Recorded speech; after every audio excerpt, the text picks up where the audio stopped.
Ladies and gentlemen, we welcome you live to episode number 24 of the Primetime Rundown Zoom interview series right here on the Eastern Observer and the Blackjack Media Networks. I'm Joey Jarzynka. We cannot thank you enough for joining us here on this Wednesday evening. We are pleased to be joined by the Athletics Philadelphia Phillies beat writer Matt Gelb. Matt, how are you? And how is quarantine? How are you holding up during this quarantine?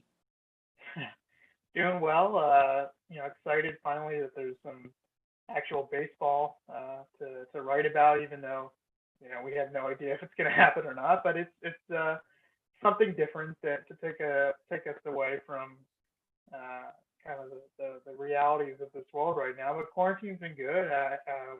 My wife and I had a baby girl on April 15th, so we feel like we've just been, we would have had a quarantined life essentially in a normal world. So it's been fun, like the unexpected time at home.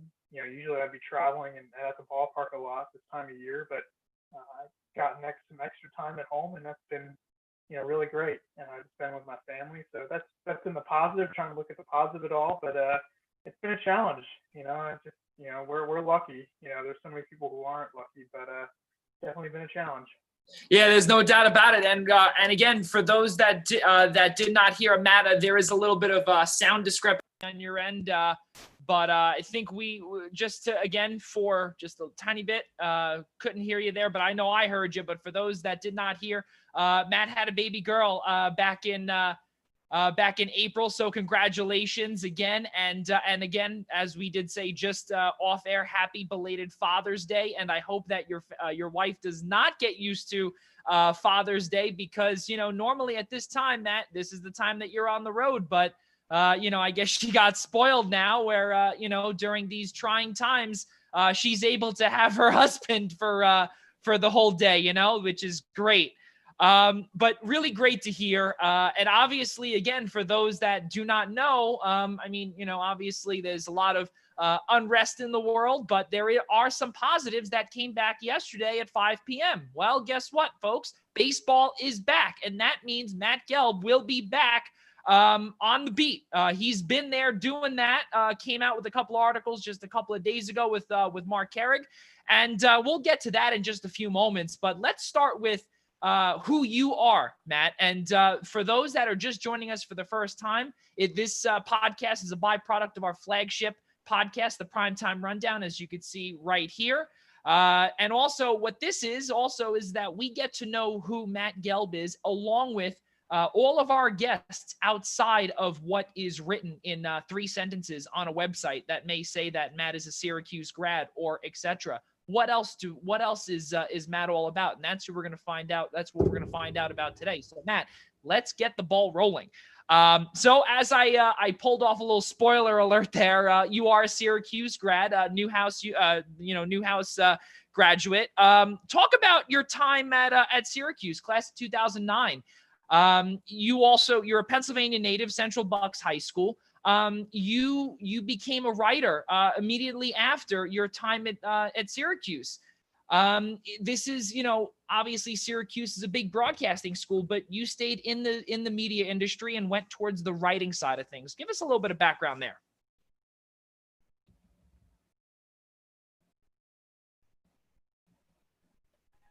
Let me come back and join. Matt, can we hear you there? I can hear you now. There you are. Sorry about okay. Do you want me to repeat the question? Yeah, go ahead. Sorry. Oh, no, that's okay. Yeah, I don't know if think we had a little cutout there. So as I was saying, for those that were or could hear, Syracuse grad, obviously, class of 2009. You graduated newspaper online journalism, and you also were a double major in history as well. You grew up in Doylestown, Pennsylvania, Central Bucks High School West. Great area. This is obviously pre-Phillies era. You were born, and then you eventually get your academics and your bachelor's degree at Syracuse. Talk a little bit about your time in upstate New York and how writing became your occupation now. Yeah, I mean, my time at Syracuse really, pointed me in the direction that I wanted to go with sports writing, and that was mainly because of my experiences at the Daily Orange, which is the student newspaper at Syracuse, and it's totally independent of the school. And it's a great place. I mean, I have a lot of fond memories there. I've made friends for life who I worked with at the DO, and had a lot of mentors. And I think that was the great thing about Syracuse is that there's so many great people who have come through there. And the school is known as a journalism hotbed, but I found my experiences outside of class to be more rewarding than actual class, and that's why I try to tell prospective journalists or people who are interested in sports journalism specifically is that a lot of times like you have to experience it, you have to do it, and you can try to learn it in class, and you can have great professors, but I feel like the real life experience that I got at a place like the Daily Orange, which operated as if it was a legitimate, real, like grown up newspaper, and it is an awesome media outlet, and it just happens to be student run, but that was the best experience. I made connections there, and did a couple internships in my summers while I was at college, and I've always loved baseball as my favorite sport. It's my dad's favorite sport, so he made sure it was my favorite sport, and I'm lucky. I mean, I have an amazing job, and everyone, it is fun. I mean, it's still at times it's work, and I'm working at night and weekends, when people aren't working, so that's definitely a challenge. But I get to write about baseball. I mean, it's awesome, and Syracuse really pointed me in that direction, and a lot of the connections I made there, helped me get kind of in the right place at the right time. Yeah, absolutely. And not only that, but also obviously your love for baseball goes beyond Syracuse, because I see also just in your just to your 7 o'clock there, just behind you, you have a pair of original Yankee Stadium seats, which is obviously a huge memento, because I'm assuming you're a diehard Yankees fan. Let's say that I would assume, or you are a Yankees fan. Those are actually veteran stadiums. Whoopsie. They are vet. Are they really? Yeah.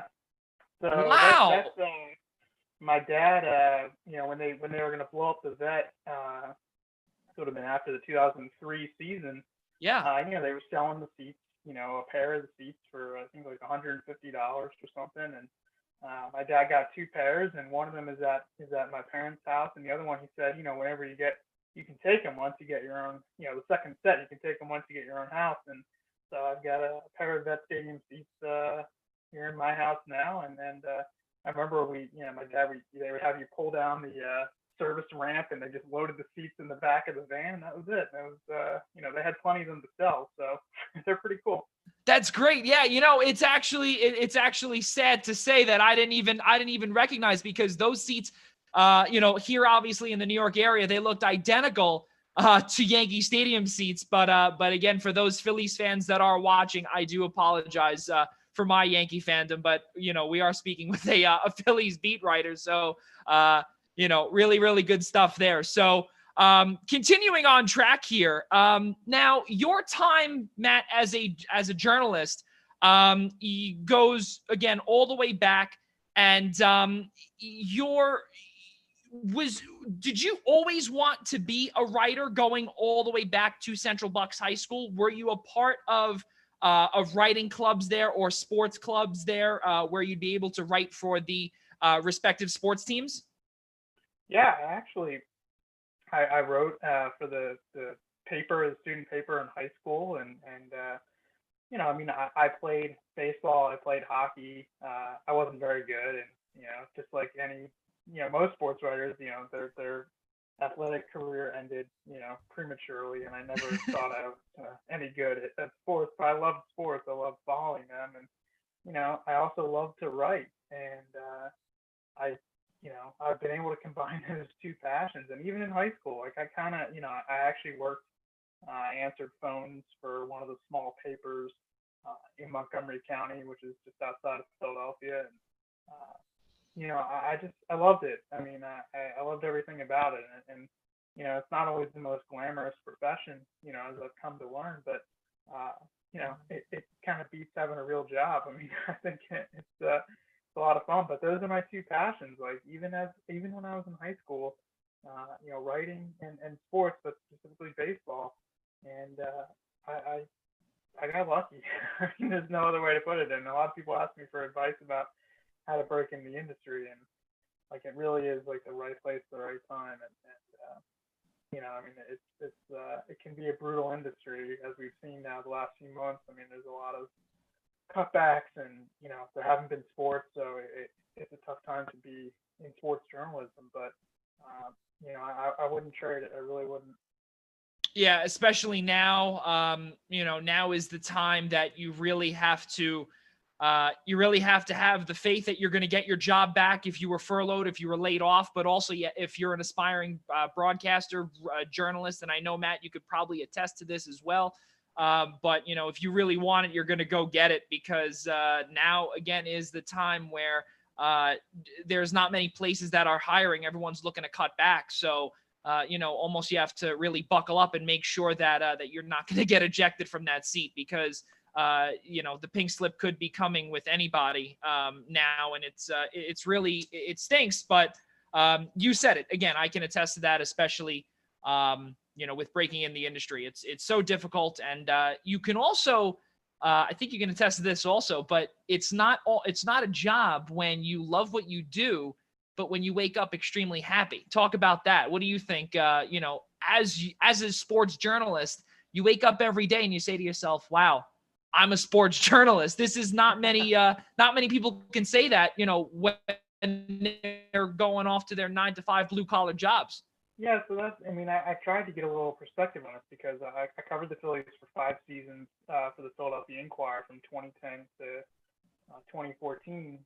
Those 5 seasons, and I was pretty burned out. I was, you know, doing the daily beat for 5 straight seasons is a lot, especially with a bunch of different deadlines every night at the newspaper. And a couple of those Phillies teams there, 13 and 14, were pretty brutal to watch. They were teams that were supposed to win and they didn't win, and it was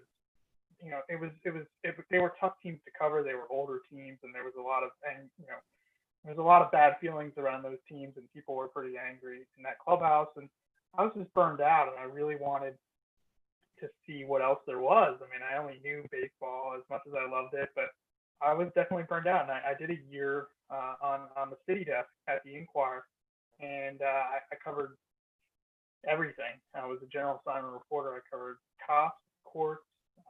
I did features about people in the city.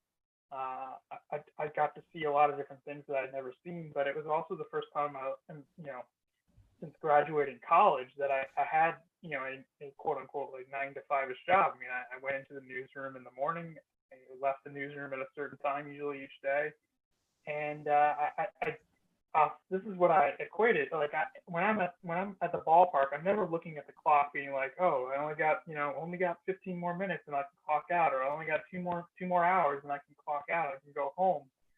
I never do that at the ballpark, and certainly there are nights where you're like, oh my god, I want to get out of here. It's like a long game, or there's a 2-hour rain delay. You're just like, oh, this is brutal. But when I was on the city desk, I mean, I would look at the clock and I'd be like, oh, 2 more hours, and like that, that's a feeling I don't have. And so like everyone does say that the grass isn't always greener, and I'm glad I got to experience what I did. I mean, I think it made me a better journalist, a better writer. I think it gave me perspective, on what's important and what's not important.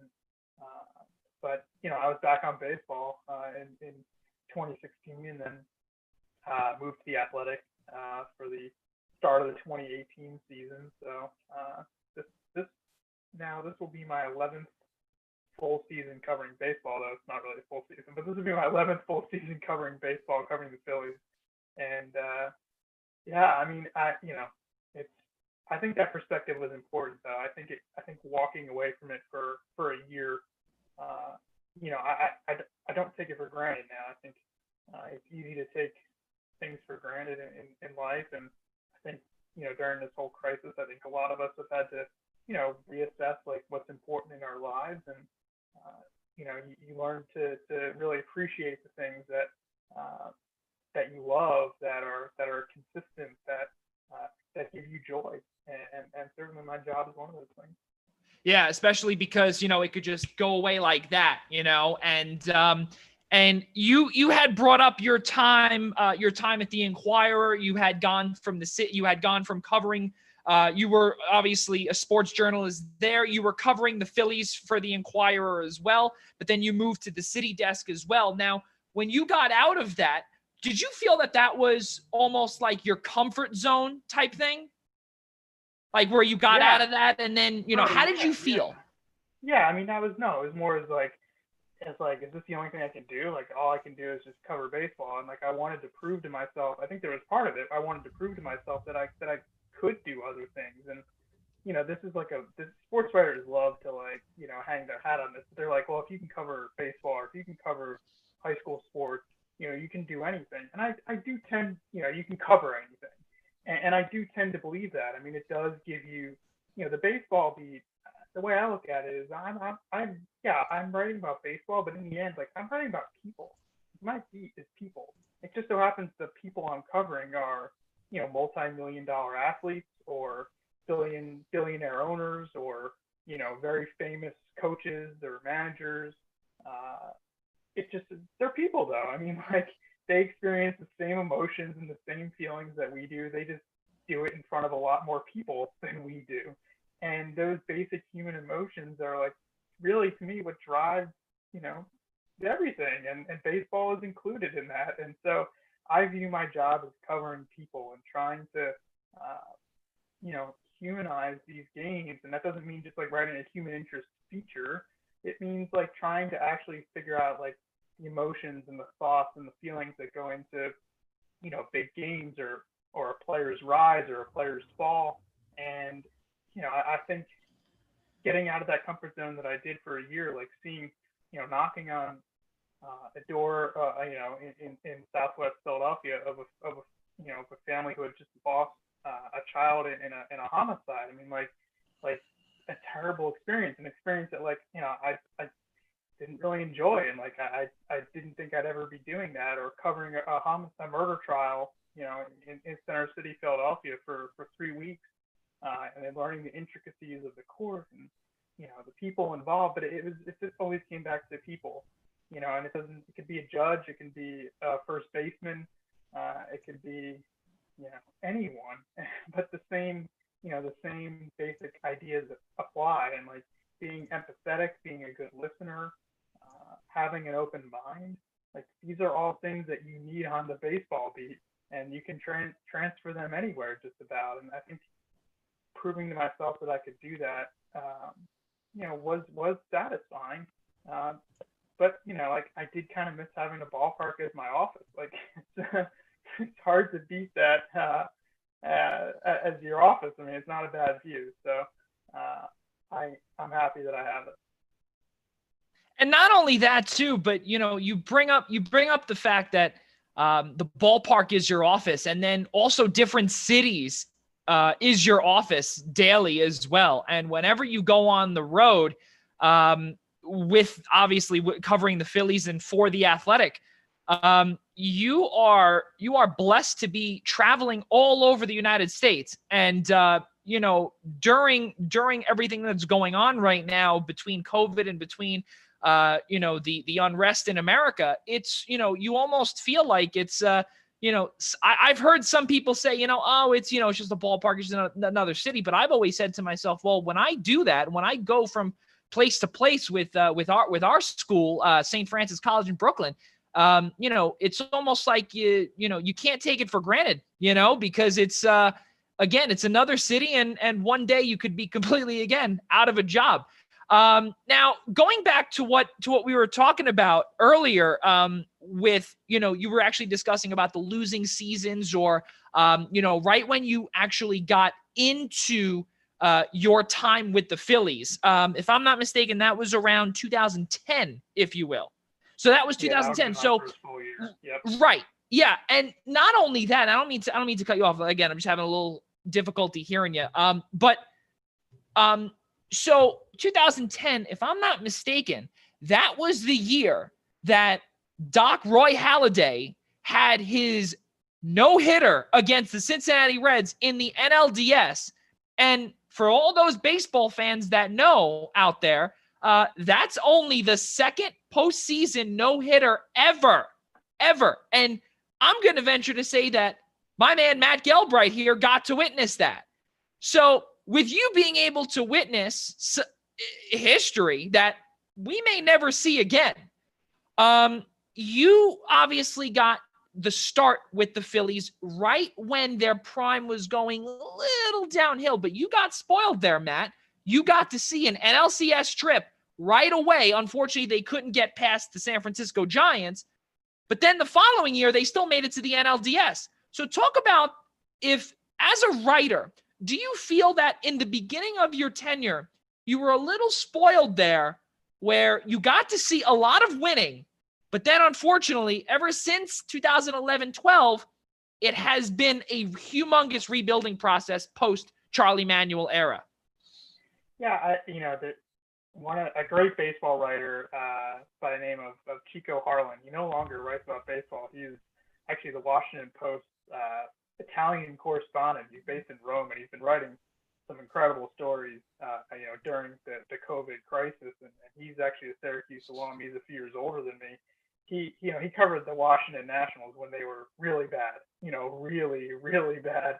And his advice was always, you want to be covering either a really, really good team or a really, really bad team, because both of those are entertaining. What you don't want is like a team that's kind of just like stuck in the mud, like kind of just grinding its gears, like 81-81, or like, 77 win team that's just like not good enough to be entertaining and not bad enough to be like dysfunctional. And so when I first started covering the Phillies, I mean, they were a dynamo. I mean, they were incredible. And not only did I get to see Roy Halladay's postseason no-hitter, but, he also threw a perfect game that season at the end of May, which was, 2 months into my first full year covering baseball. And like, I mean, there's only been, I think, 21 or 22 perfect games in baseball history, and there's only been 2 postseason no-hitters in baseball history. So I got to see each one of those in the first year I was covering baseball, and I did feel like I was out of place. Like I was like, Yeah. how did I step into this? And I think what I remember from those games the most was just kind of like the pressure of getting it right. I mean, like, I was writing for the biggest paper in town, and like you're chronicling history. I mean, you are, when people in 4 decades go back and want to read about that game, I mean, they're pull up our newspaper archives. I mean, they're probably going to find my story from that game. And that, I think, it kind of, I know for the perfect game, which was May 29th, 2010 in Miami, it did kind of hit me when I was writing it. I kind of, I think it kind of got in my head, and it was definitely not the right time because it was against deadline, and I was like, oh God, like I have a lot of pressure right now. And but it was so neat to be just like a tiny part of that. And like, I didn't have any role in it, but I was there. I got to see it, and I got to see both games. And there's not a lot of people who were there in attendance for both games. I mean, other than the players and the coaches, there's not a lot of people who saw both games in person that season. And I think it's kind of cool that I was one of those people. Yeah, especially, well, first off, and I think, again, you can attest to this too. In Miami, there's, especially in May, there's not many people down there anyway, let alone fans and probably the writers too. They want to be in full air condition. But again, no, all joking aside though, to be able to witness history twice, first off, to be able to witness history one time is really something remarkable. But then again, you get it a second time in the postseason. It's really remarkable for you to be able to do that. Now, just rewinding a little bit, and I'm sure, obviously, with you being a diehard sports fan or even a sports journalist, and you've been writing for baseball, not so much basketball, or not ever basketball, but I like to always do this on our show with our guests. We like to go from like The Last Dance with Michael Jordan. We go from here all the way back and then back forward. So right before your time with the Philadelphia Inquirer, you were with the Star Ledger in Newark, New Jersey. And that was immediately after your college, your college tenure. So when you were in Newark, not too far from here, You were there for only a couple of months.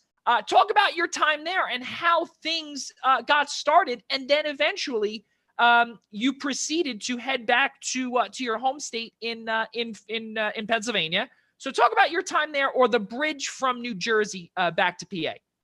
Yeah, so when I graduated in May 2009, and my whole senior year, I was really, struggling to find a job. I mean, I was looking for jobs, internships, even though I was graduating. I was kind of open to anything, and it was a little after the recession. I mean, it was not a good time, not as bad as it is now, but it wasn't good. And I had a couple different things I was kind of pulling on. I almost went and covered the Rays for MLB.com as an intern the summer after I graduated, but I at the last, maybe like 2 months before I graduated, the Star Ledger came with an offer that was basically like an extended internship.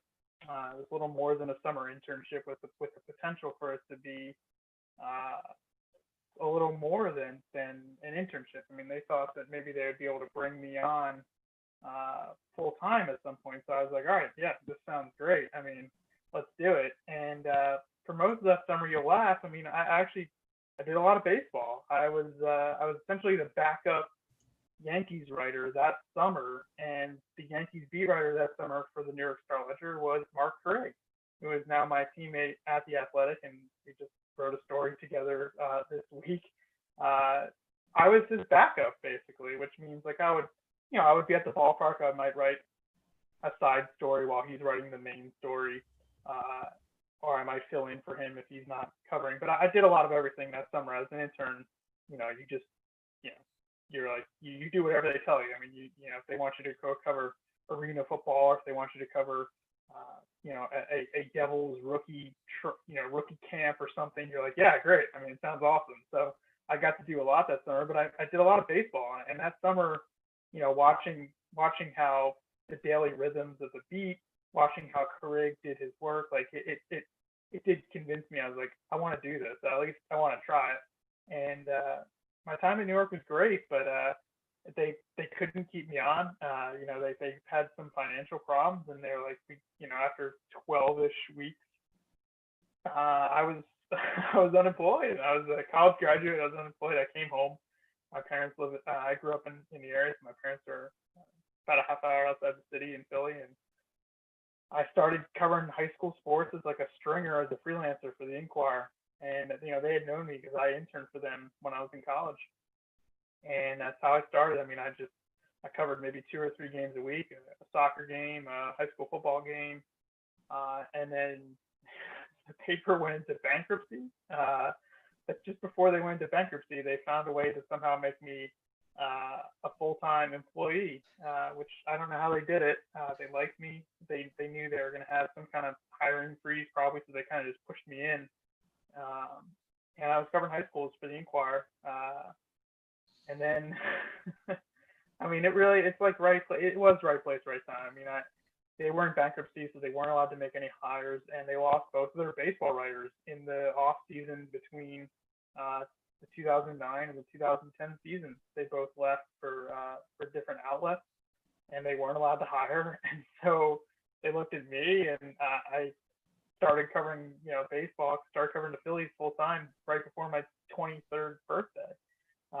And it was like, I was totally unprepared. I mean, like I knew baseball, and I love baseball, and I like, but I was totally in over my head. I mean, I should not have had that job. Like, they took a chance on me, and I was, far too young. I thought I knew everything. And, because when you're 23, you think you know everything. And now that I'm 33, I realize that I knew nothing.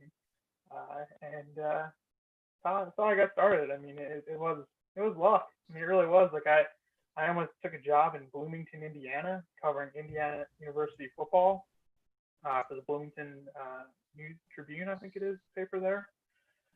Almost. I mean, like, I was a finalist, and I didn't get that job, and I was pretty devastated about it. And then I just kept covering high schools as a freelancer for the Inquirer, and it worked out. I don't know. I mean, like, it's weird how it works out. Yeah, and you know what, Matt, you've said it you've said it a few times so far in our conversation, but really it is the truth, is that right place at the right time, you're going to be noticed. And that's the whole thing in our industry, especially play-by-play broadcasters too, who want to break into the industry where they have to go to Wichita, Kansas, or an Indiana, a city in Indiana, just like as you mentioned just a couple of minutes ago or a couple of seconds ago. Now, for you to be in your hometown or in your home city, if you will, how good does that feel to say to yourself, well, the farthest place you had to go was to school and in Syracuse? And really, by rights, Matt, Syracuse is not that far as opposed to a Kansas or an Idaho, where people have to get started if they can't cover high school sports. And now you're covering your team, if I'm not mistaken. When you were a kid, and full disclosure here, Matt, I'm assuming when you were a kid, you were rooting for the Phillies. I actually wasn't, believe it or not. I was raised as a Mets fan. My dad grew up a Mets fan, and I spent my nights as a kid listening to the fan 6:60 a.m. because we would get it at nighttime in the Philadelphia suburbs, and I listened to the Mets. I think this was before.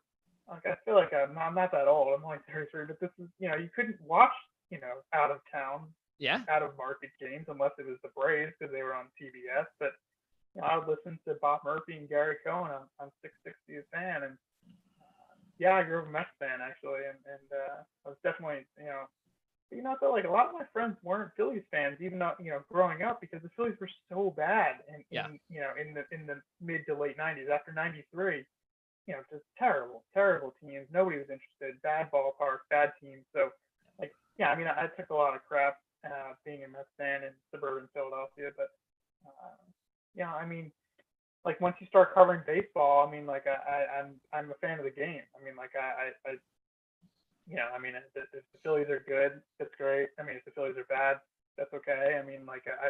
I really want an interesting story. I think it's better when they're good because more people, I think, are reading, more people are paying attention.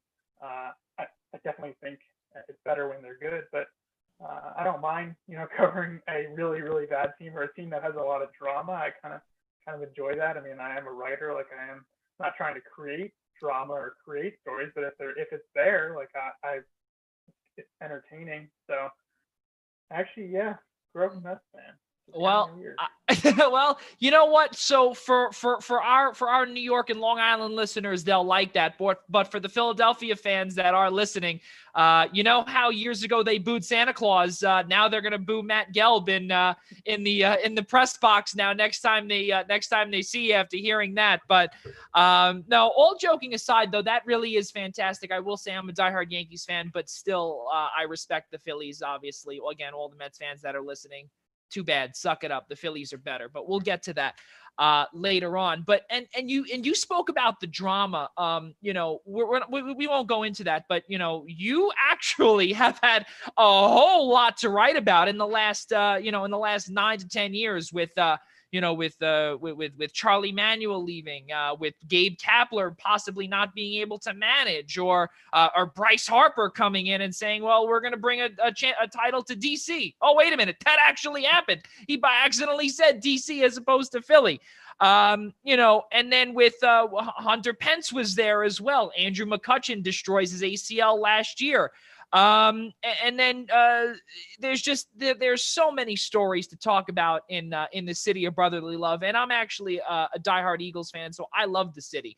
But now I have to ask you this, because with you as, or was a writer, you were a writer for the Philadelphia Inquirer. Now I have to ask you this, because when you started early on in your career at age, what age did you start at the Inquirer once again?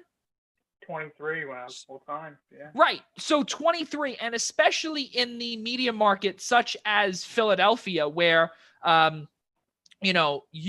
obviously how the sports fans are. They take their sports very seriously, whether it be the Sixers, especially the Flyers and the Eagles, but also the Phillies, and even sometimes with even now their soccer team with the Union. Talk about the possible pressure that you felt being a 23-year-old and writing for a major market such as Philadelphia? Even though, again, you know the area, you know the people, but you're still 23 years old, and you said it yourself. You really didn't know much. Yeah, I think having knowing the area and knowing the fans and how they are, it definitely helped me. I think what I loved about, when I first started covering a team is that people like really were hanging on every word. I mean, the Phillies, remember, had won back-to-back NL pennants.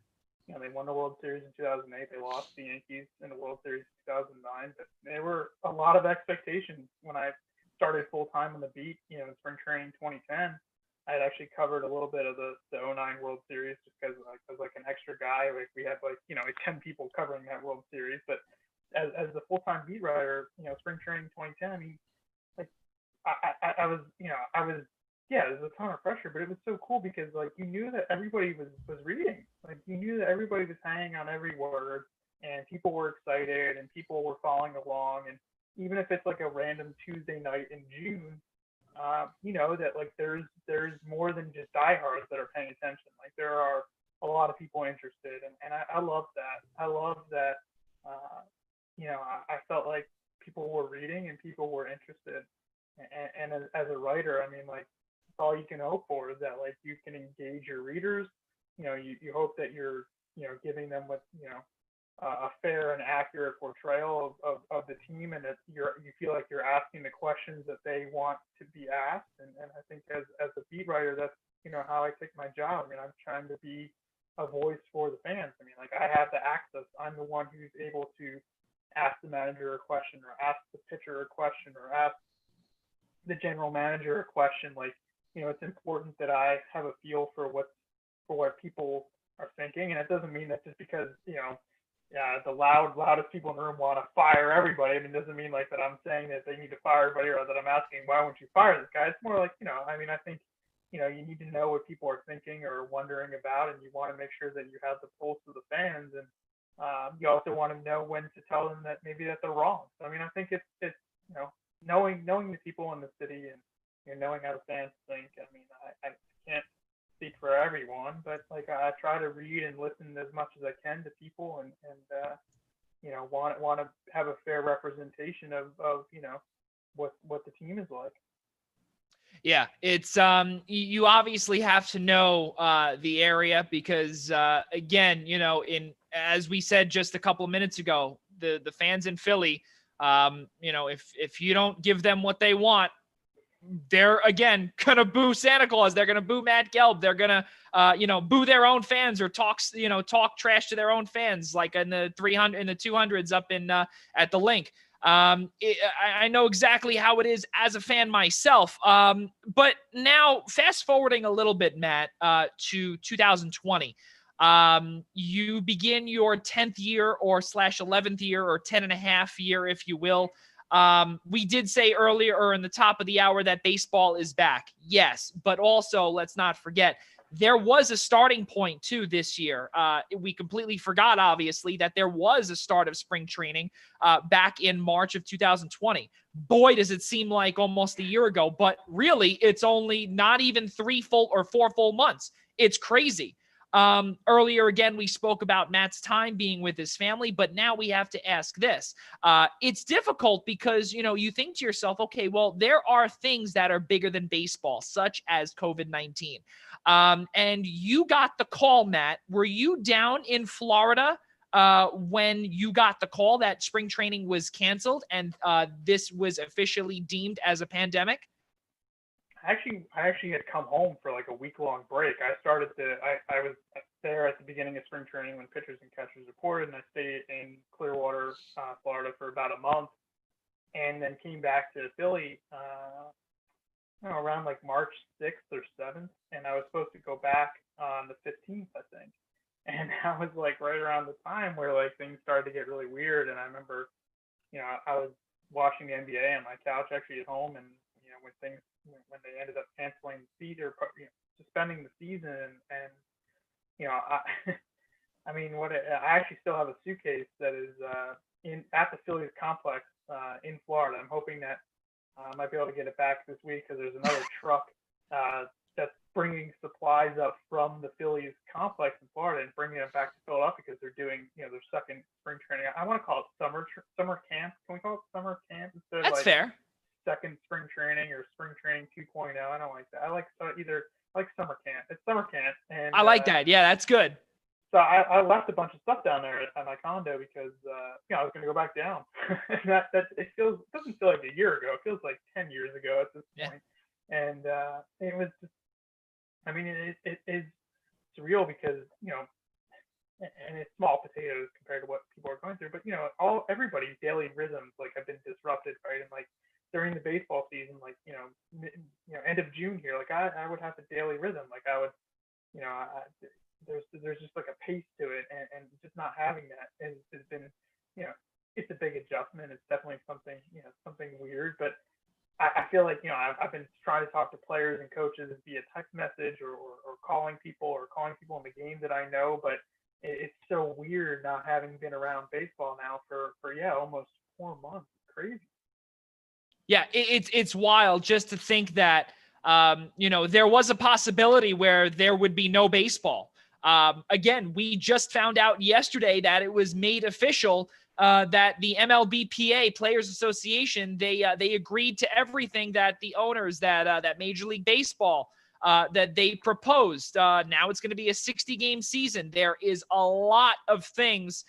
Or a lot of asterisks, if you will. There's no pregame lineup exchanges. There's there can't be any exchanges with any of the umpires. They have to be 6 feet. There's a possibility that there could be suspensions. There could be ejections for stuff like that. But now, Matt, as you with you being a writer and now to see this, this is almost like Christmas for you.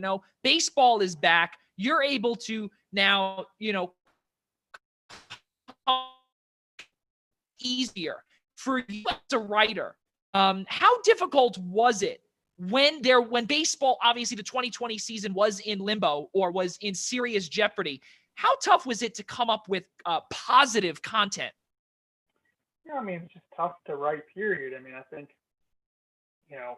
I work for a sports company. I mean, The Athletic, we cover sports. I mean, we don't do news or anything else other than that. And there were no sports in the world. I mean, basically, there was Australian rules football or, something for a few weeks, but that's it. I mean, Yeah. So it was hard. I mean, like they asked us, I mean, I give our company a lot of credit, my editors, they encouraged us to be creative. They wanted us to, make sure that we were trying to cover the developments that were happening with regards to coming back to play and what were players doing to stay in shape, or what happens to minor league players, for example, with what are they getting paid, how are they how are they staying in shape as well, like are there guys that are going to get released, all this kind of stuff. But also be creative though too, and try to come up with fun ideas, maybe that either nostalgic or stories that you always wanted to get to that you never really had time to get to. Well, now like all we have is time. We just have plenty of time to do anything. So I mean, I had a lot of fun just like doing some research. Like I actually watched just some old Phillies broadcasts on YouTube and just kind of like did a running journal of some of those, and people really liked those. It was just like without baseball, it was something, they kind of feel like they were experiencing baseball a little bit. But it was hard. I mean, it's really hard to come up with ideas because, I mean, it's I would check in with people in the game, and they'd be like, so anything new? And it's like, no, not really. Just like doing the same thing I was doing last week, just kind of, trying to stay in shape, trying to just like wait to hear when we're going to play, if we're going to play. And, given everything that was happening in the world, I mean, it didn't feel like there was a lot of days where I would be like, I don't even feel like I should be writing about baseball. I mean, it just didn't feel right. It just felt so inconsequential. And there are still days when it feels that way. I mean, certainly like, I have my doubts about whether they're going to be able to finish the season. I mean, they have to try, and they're going to try to play, and they will try, but there's a lot of risk, and I think everybody is aware of that. So, there's times where, rightfully so, baseball just hasn't felt that important, and I think we're all, sports fans, sports writers, we've all, I think, probably had those thoughts where like, oh, like we really miss sports, and like there's no question about it. But then there's also been those moments where you're like, oh, like you know, like the time that I spent focusing on sports, I can focus it on other things, or I can, maybe it's a good chance for me to really, pay attention to things that are happening in the world and support other causes or read about things that I haven't read about or try to expand, my knowledge and like my expertise. And so, baseball, it still feels a little weird to me. Like I know that it's like a couple weeks away from possibly happening, but it almost feels like it's still not going to happen. Like I don't know. It's just the fact that there's so many changes and this is such a unprecedented situation. It doesn't even feel real yet to me that they're going to play. I hope they do, but it still feels kind of odd, doesn't it?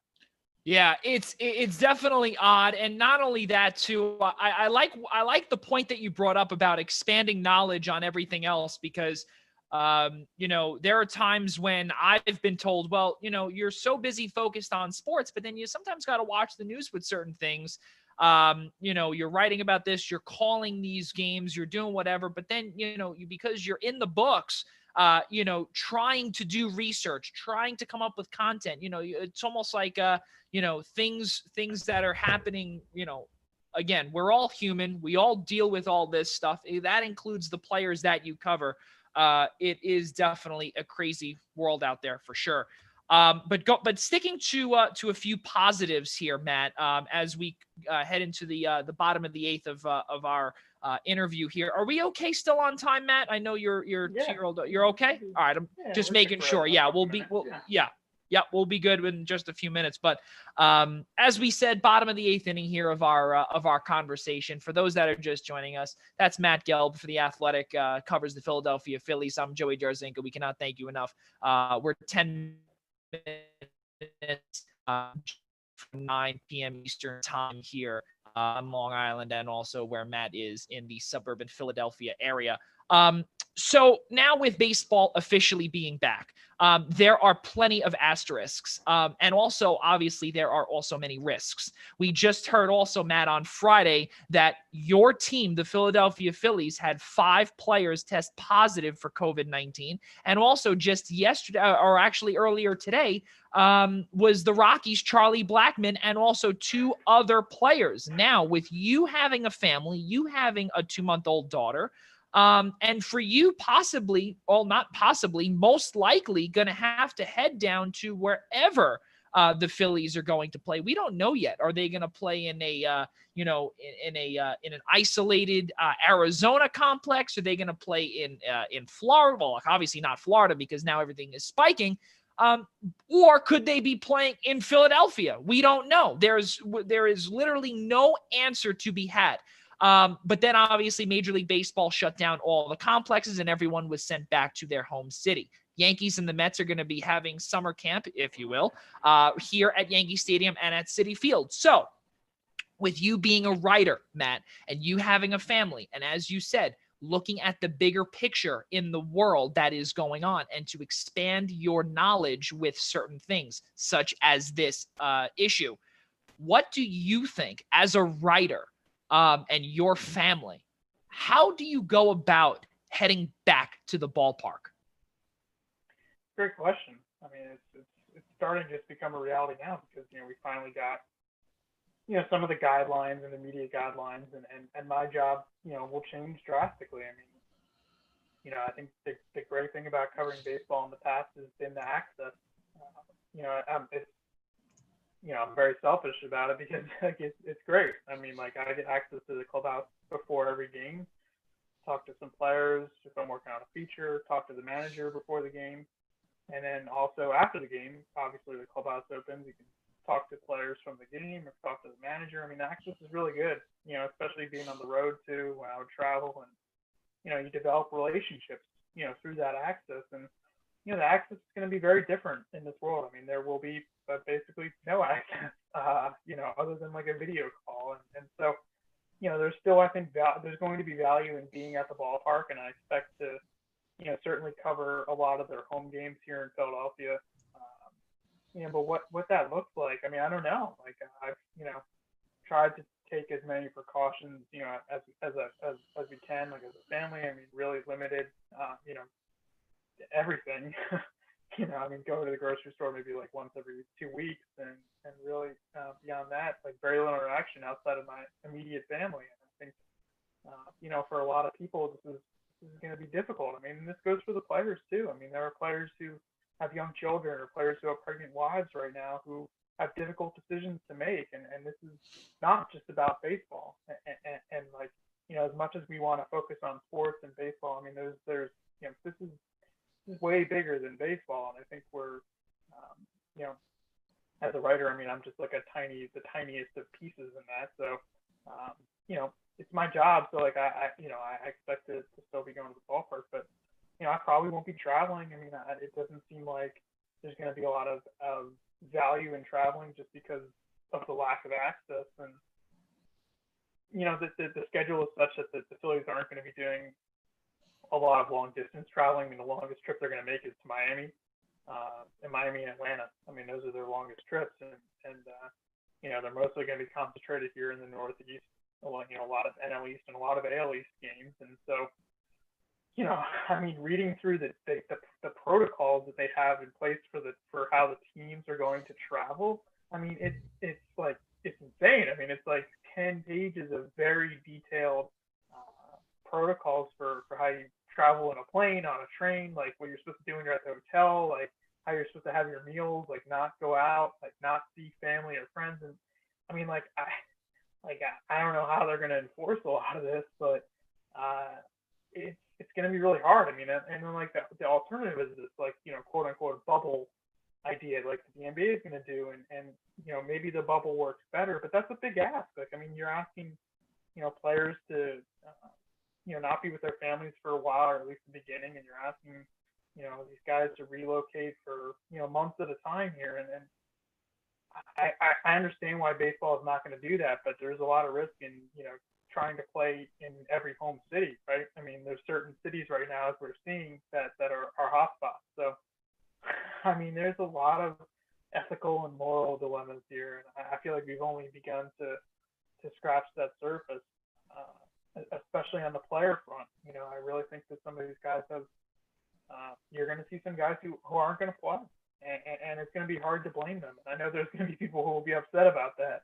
A lot of fans, but this is bigger than baseball right now. It really is.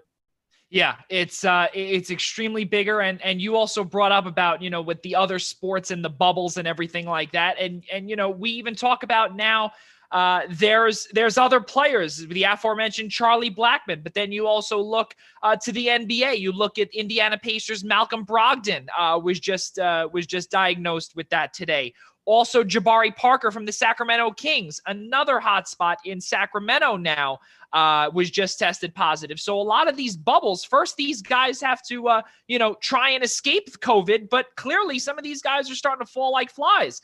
And especially also Ezekiel Elliott from Dallas as well. He was also tested positive as well. So first these guys have to get to these facilities, and they have to make sure that they're safe before they even get to start playing. So again, so many question marks still, and it's really weird, just to think about a lot of everything that's going on. But Matt, in our final 5 minutes, I want to talk a little bit about the Phillies themselves and your thoughts on this. Universal designated hitter. Can't believe we're saying this. The designated hitter will now be in effect for 2020 and 21 seasons in the National League. How do the Phillies benefit from this? I mean, they have a former Met, actually, Jay Bruce, who's probably going to be, getting a lot of the at-bats as the DH. And as a purist, I love National League Baseball. And Joey, I'm assuming you're favorable to the AL style game, but I always thought that it would be like the apocalypse whenever the DH came to the NL, and it was going to happen eventually. And now I guess like I'm not, I don't know, I'm not like, I can't get that fired up about it, but I have heard different ideas, and Jason Stark, one of my mentors and one of my colleagues now, he's kind of been pushing this idea where the DH in the National League, or maybe in both leagues, is tied to like starting pitchers, right? So you have a DH so long as your starting pitcher stays in the game. And this is not something they're going to do this year, obviously, but in the future. And then once you remove your starting pitchers, you lose the DH. So really, it kind of incentivizes teams to try to, go back to the ways of where starter pitchers pitch deeper into games. I actually really like that because it adds strategy. And the reason why I prefer the National League games is because there is added strategy. Granted, it's pretty tough to watch a lot of these pitchers hit, and like I get it. I get why they want to DH. So I'm fine with it. I think Jay Bruce will get a lot of at bats for the Phillies as a DH. It's possible they use Alex Boehm, who's one of their top hitting prospects. He might come up at some point during the season and get some at bats as a DH too. But I think it's weird because like DH in recent years, especially the Yankees do it this way too. I mean, it's not one guy who's a DH anymore. I mean, it's a lot of AL teams have been using it sort of as a way to rest, quote unquote, rest their regular. They just rotate it. So the starting shortstop or starting second baseman gets a day as a DH, once a week, and it's just a way to get them off their feet a little bit. So there's not a lot of teams that have like primary DHs, and I think there's maybe like 5, 6 AL teams last year that had primary DHs. So I assume that a lot of NL teams will not have a set guy, but in the Phillies case, Bruce, might be the guy who gets a lot of those at bats. Yeah, absolutely. And ever since Boston Red Sox designated hitter David Ortiz retired, really, we have not seen, a primary DH. We saw, obviously, Edwin, if you will, Edwin Encarnacion. He was the primary for Cleveland for a little bit. Before that, obviously, in Toronto. And we really haven't seen much since. So a lot of change coming to Major League Baseball here in this brand new decade. Obviously, with a 60-game season, it's definitely going to be weird. So let's finish up here, Matt. And for the first 23 episodes, we've asked all of our guests this question. Is now officially underway. Summer was made official just a few days ago, June 21st, summer solstice.